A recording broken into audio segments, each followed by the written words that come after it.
நான் எப்படி பிறந்தேன் எப்படி தெரியாத உனக்கு சொல்லுமா?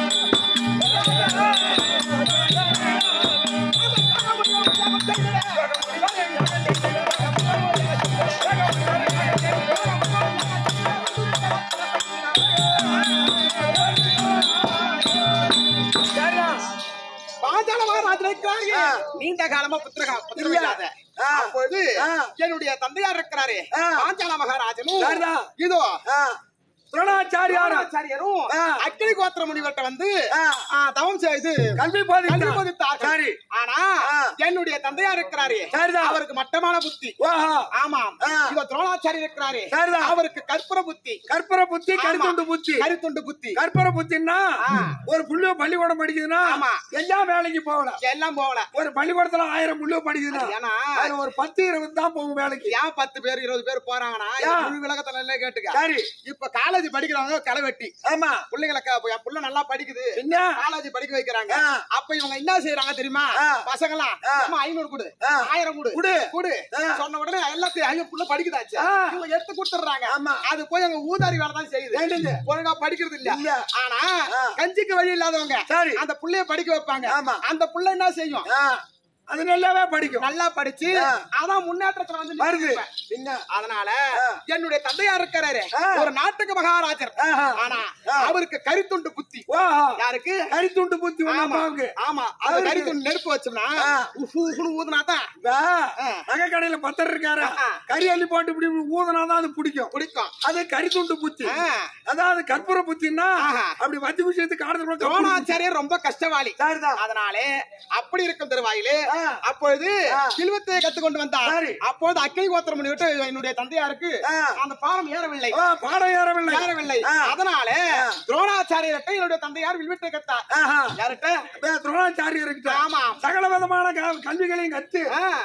அதோ அப்பொழுது கத்து இவர் நாட்டை ஆண்டு வந்தார்.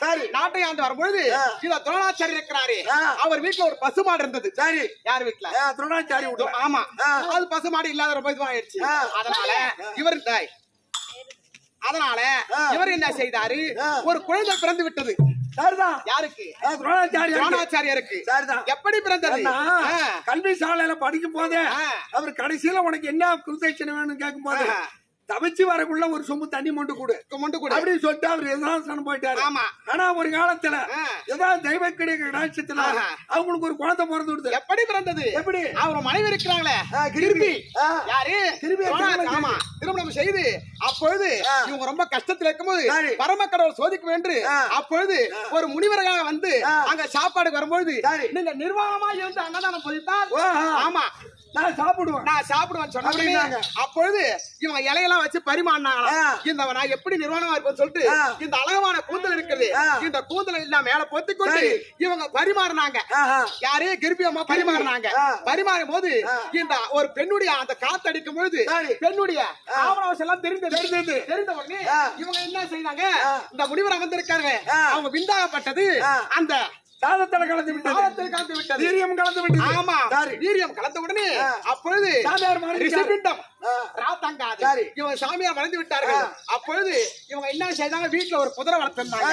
யாரு? பெண் குதிரை வளர்த்து கட்டிருந்தது. ஆமா, இந்த இலையை எடுத்துட்டு போய் சாதத்தை எடுத்துட்டு போய் அந்த குதிரைக்கு வச்சுட்டாங்க. உடனே அப்பொழுது அந்த இலைய புசித்து விட்டது. சாதத்தை புசித்த உடனே குதிரையாகப்பட்டது புசித்து விட்டது. புசித்த உடனே என்ன ஆயிடுது, ரிஷிபிண்டம் ராவ தாங்காங்க ஒரு ஒரு குழந்தை கத்துது. ஆமா, சரி, குழந்தை பிறக்கும் பொழுது அப்பொழுது முகமாகப்பட்டது குதிரை முகம், உடலாகப்பட்டது மனித உடல். சரி, அப்பொழுது இது ரெண்டும் சேர்ந்ததால் அசோத்தாமன் பேரு. அதுக்கு பிள்ளைக்கு அசோத்தாமன் பேரு வச்சு. ஆனா தாய் புள்ளப்ப பொம்பளை புள்ள பெத்தா ஒரு பெண்கள் பிள்ளை பால் இருக்கும். குதிரைக்கு பால் கிடைக்குமா? கிடைக்காது. குழந்தையே பெறாத பொம்பளைக்கு எப்படி பால் கிடைக்காது? அன்னைக்கு பாஞ்சால மன்னர்கிட்ட ஜெகம் பேர் பாதி கொடுக்கறேன்னு சொன்னாரு. ஒரு பசுங்கன்று வாங்கிட்டு வரும். பசுங்கன்று ஆச்சு போய் கேட்டு அது ஒரு பால் கறந்த ஆச்சு, இந்த குழந்தை கொடுக்கலாம் அப்படின்னு வந்தாங்க. அப்பொழுது அங்க சென்றார்கள். சென்ற உடனே அங்க இருக்கும் காவலரும் இப்பொழுது நாங்க அங்க உத்தரவு கேட்டு அவங்க போனாங்க. போயிட்டு வந்து கேட்ட உடனே இவர் என்ன சொன்னாரு, இன்னைக்கு பசு கேட்க வரவன், என்னது இன்னைக்கு மாட்டை கேட்க வரவன், நாளைக்கு நாட்டே கேட்க வருவான். அதெல்லாம் சரிதான். அவரு வாத்தியார் எனக்கு தெரியாது. அவனை புடிச்சு வெளியே தள்ள சொன்னவனே அப்பொழுது என்னுடைய தந்தை அவன் கிருபாச்சாரியார் சொன்னார். அப்பொழுது பாஞ்சால மன்னன் சொல்லுகிறார், நீ இந்த அளவுக்கு சொல்லுகிறாயே, அதனாலே துரோணாச்சாரியார் சொன்ன உடனே இவங்க என்ன சொல்றாங்க, உன் நாட்டுக்கு உன் தோலுக்கு சத்த ஆணும் என்னது, உன்னுடைய துரோணாச்சாரி சொல்லுகிறார். எப்பொழுது என்ன பிரடி பிடித்து விளைத்தல்லையோ உன்னை கொல்வதற்கு ஒரு ஆணும் ஒரு பெண்ணு நான் கட்டி இழுத்து வர ஒரு ஆணுக்கு வில்வத்தையை கற்றுக் கொடுத்தேனே நான் செய்யலன்னா என் பேரு துரோணாச்சாரியர்ல சொன்னார். அவரு போயிட்டாரு. ஆமா, இருந்தாலும் சரி. அப்பொழுது யாகம் வளர்த்தினார். யாரு?